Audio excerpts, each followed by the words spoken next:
By the end of the 12th century, in Europe, the state had taken control of conflicts.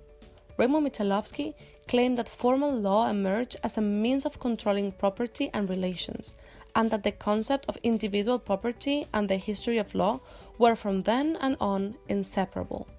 In consequence, as the rights of the state gradually overshadowed those of the victim, restorative justice ceased to play a role in the administration of justice, but also emerged from this development was the division of law between public and private.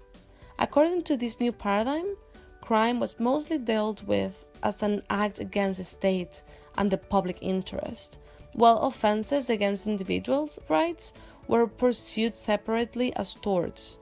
The term offenders and victims started to be used. During this period, political philosopher Jeremy Bentham and Anthony Austin argued that the law is a phenomenon of large societies with a sovereign.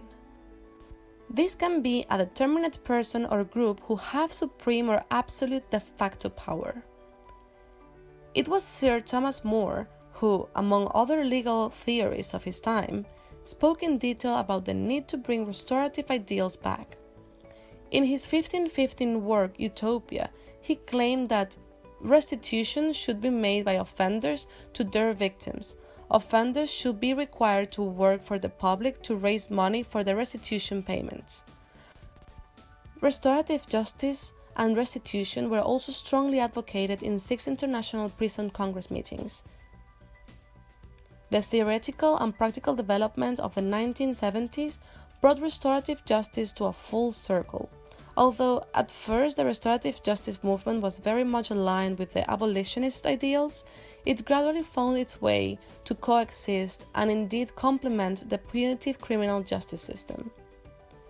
Eccles distinguished 3 types of criminal justice: retributive, distributive, and restorative.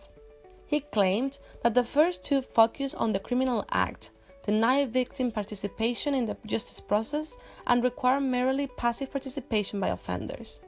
The third one, however, focuses on restoring the harmful effects of these actions and actively involve all parties in the criminal process.